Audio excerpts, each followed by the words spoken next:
ওয়াজ মাহফিলে যাইও না। কেন কেন কেন? হাফিজুর রহমান এজিদের বংশধর, চরমনায়ের দালাল, উজানির দালাল, তাবলিগের দালাল, দেওবন্দির দালাল, সরকার বিরোধী কথা বলে, রাষ্ট্র বিরোধী কথা বলে। এরে নবীর উম্মতের দল, আমি হাফিজুর রহমানকে চরমনায়ের থেকে খোঁজ নেওয়া লাগবে না, তাবলিগ থেকে খোঁজ নেওয়া লাগবে না। আমি হাফিজুর রহমানকে কুমিল্লার এসপি সাহেবের থেকে খবর নাও, ঢাকার ডিআইজি থেকে খবর নাও, ঢাকার এসপি সাহেব থেকে খবর নাও, স্বয়ং প্রধানমন্ত্রী থেকে খবর নাও, আর প্রশাসন থেকে খবর নাও।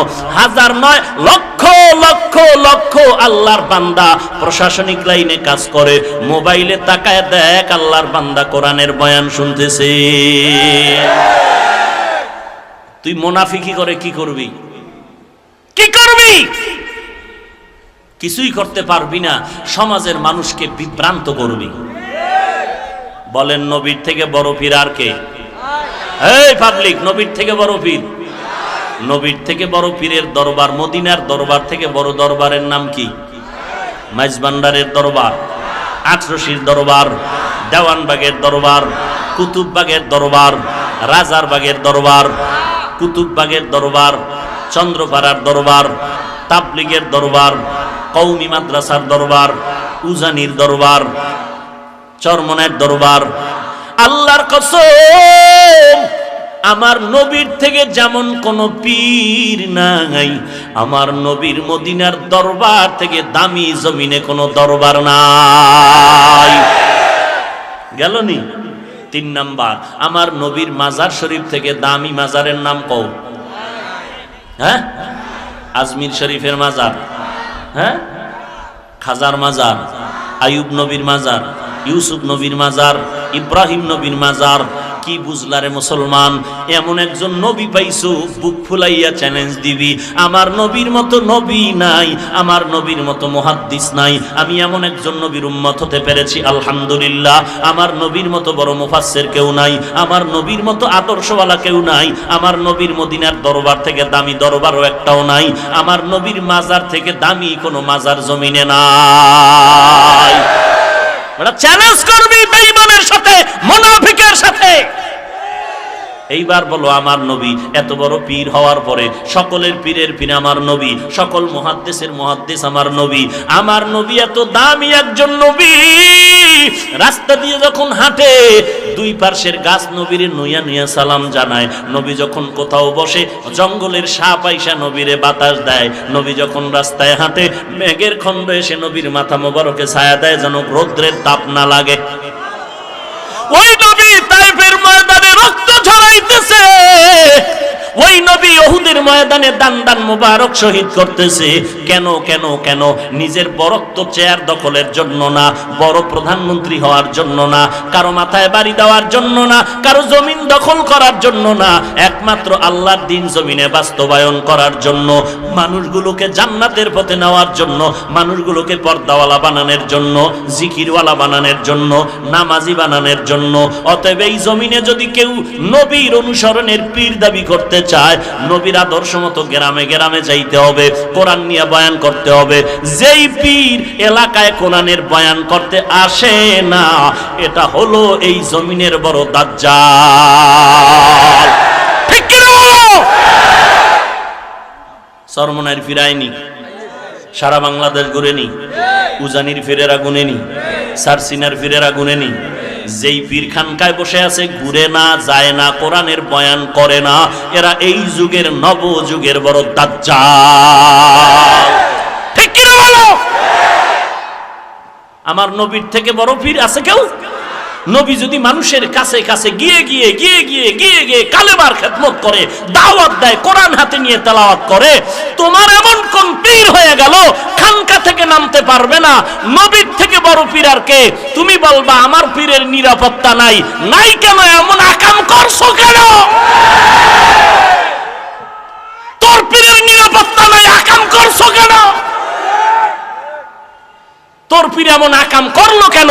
যেই আকামের কারণে মুসলিম অধ্যুষিত মুসলমানের দেশ, হাজারো মুসলমান, হাজারো মসজিদ, হাজারো মাদ্রাসা, কোটবাড়ির জমিনে লক্ষ মুসলমান ময়দানে বসে আছে। এখানে আমি হাফিজুর রহমান মন খুলে কথা বলতেছি, তোর পীর পারবে না কেন? এমন আকাম করলো কেন? সেই পীরকে বাদ দাও না কেন?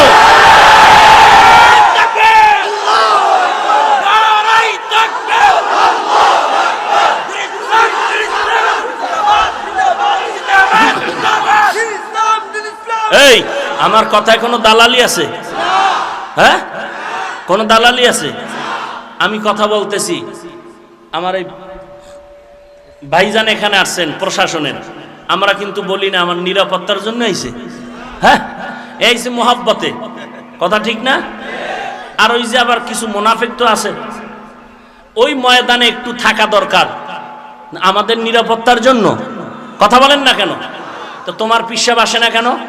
কোরআন হাতে নিয়ে এরকম বয়ান করবে সবার সামনে, সমস্যা কি? মানুষের কোরআন বুঝাইব না? আমরা বুঝাইতেছি না? কই আমাগদি কাফের কয়, মুশরিক কয়, কথায় কথায় কাফের কাফের কাফের কাফের। হাফিজুর রহমান মুশরিক মুশরিক মুশরিক। কই এত ভয় পাইয়া তো আমরা কোরআনের খেদমত বন্ধ করি নাই। তো তোমার পিসাবরে যদি কেউ গালিও দেয়, বুক ফুলাইয়া এসে কোরআনের খেদমত করো, বয়ান করো, সমস্যা কি? হ্যাঁ, এমন আকাম করেছে, দ্বিতীয়ত কোরআনের পুঁজি নাই, হাদিস নাই, বয়ান করবে কচু কচু কচু।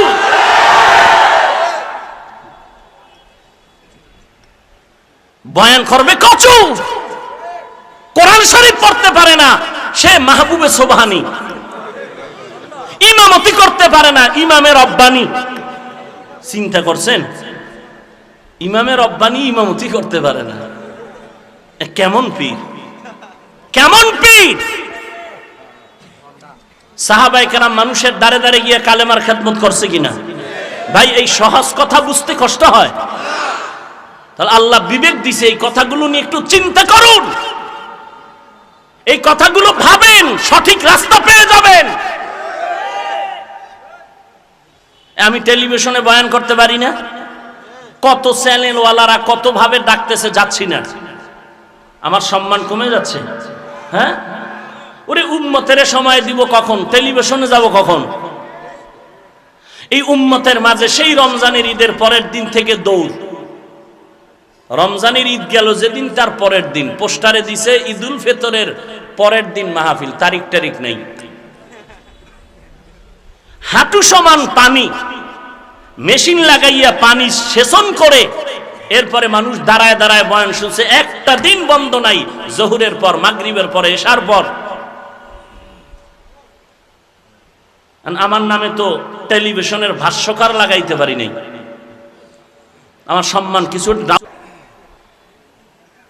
আল্লাহ সব ভাইকে হেদায়েত দান করুন। রাগ করতেছেন? পীরের বিরুদ্ধে বলছি? ওরে আমি এই জগতের সব থেকে বড় পীরের ভক্ত, বাকি আমার পীরের ভক্ত আমি থাকবো কতক্ষণ? আমার পীর সাহেব আল্লাহ এবং নবী মানবে যতক্ষণ। সোজা, ভেজাল নাই কোনো কথায়, কোনো দালালি নাই, দলাদলি নাই।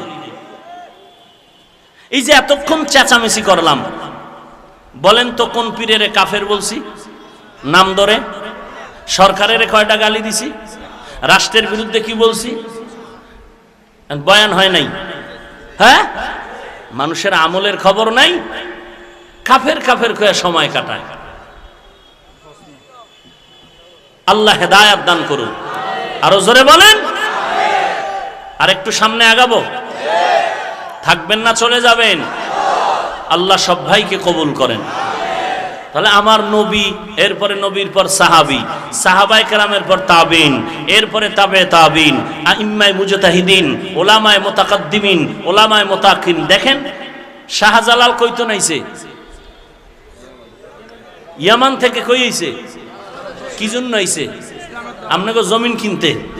কিসের জন্য আসছে? দিনের দাওয়াতের জন্য। কথা ঠিক? খাজা মাইনুদ্দিন ভারতবর্ষে আসছে মদিনার থেকে। কোথার থেকে?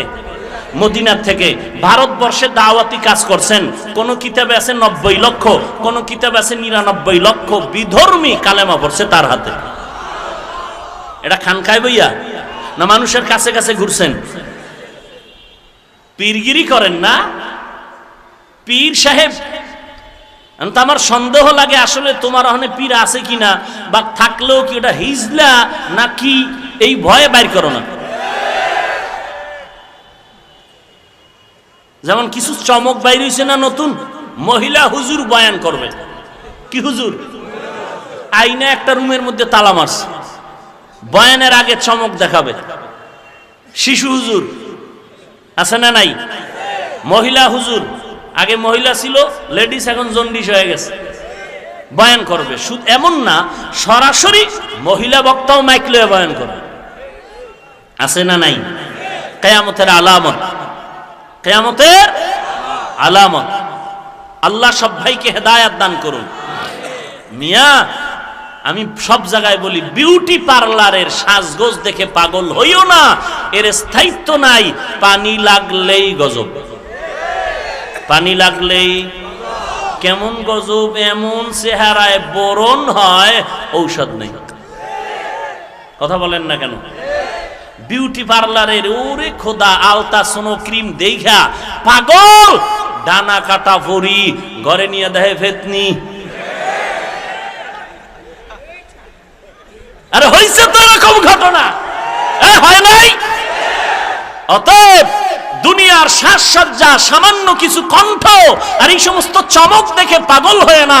আসল সৌন্দর্য, আসল স্থায়িত্ব আল্লাহ এবং নবীর তরিকার বাইরে নাই। পটিয়া মাদ্রাসার বাণী মুফতি আজিজুল হক রহমাতুল্লাহ আলাইহি স্টেজে বৈশা নাহমাদুহু টান দিলেই ময়দানে কান্নাকাটি শুরু হয়ে যায়। আর আমরা 3 ঘন্টা চেঁচামেচি করি, নিজেরও কান্না নাই, শ্রোতারও কান্না নাই, যেই লাউ সেই করি। আর পটিয়ার মুফতি সাহেব কেন এগুলো হয়েছে? বিউটি পার্লারের সামান্য সাজগোজে না, আল্লাহর কাছে জিন্দেগি ভর কান্না করেছেন, তাহাজ্জুদ পড়েছেন, কোরআন পড়েছেন, সুন্নতের আমলকে আঁকড়িয়ে ধরেছেন। সুন্নতের সাজগোজ, সুন্নতের আকর্ষণ ছাড়া কোন সাজ দুনিয়াতে স্থায়ী হতে পারে না। তুমি স্বর্ণের গলায় চেন লাগাইছো, আংটি স্বর্ণের লাগাইছো, আকিক পাথরের আংটি, এই এক একজনের আঙ্গুলের ঢাকা গুলশানে জুমা ভরাইতো। দামি দামি মানুষ আঙ্গুলের ভিতরে আংটি আর আংটি, আঙ্গুল খোদা আরো বেশি দিলে আরো লাগাইতো। এক একটা আংটির দাম কত সাহেব? বলে একটা আংটির দাম 2.5 লাখ, আর একটার দাম 1.5 লাখ। ব্যাপারটা কি? বলে এক আংটির পাথরের গুণ ধনী বানায় দিবে, আর এক আংটি জনমের মতো কলেরার থেকে মুক্তি দিবে, আর এক আংটি আমারে জেলখানার থেকে মুক্তি দিবে। আর এক আংটির পাথরের গুণ কি? বলে জীবনেও আমাকে কেউ দেখলে মোহাব্বত ছাড়া দুশ্মনী করবে না, কয়েকদিন পরে উনি গ্রেফতারি পরোয়ানা। পাথর ফিরাইতে পারলো? সুন্নতের আমল করো, কোরআন তেলাওয়াত করো। দুনিয়ার সৌন্দর্য রাসূলের সুন্নতের আদর্শ ছাড়া আর কোথাও খুঁজে পাওয়া যাবে না। আল্লাহ বুঝার তৌফিক দান করেন।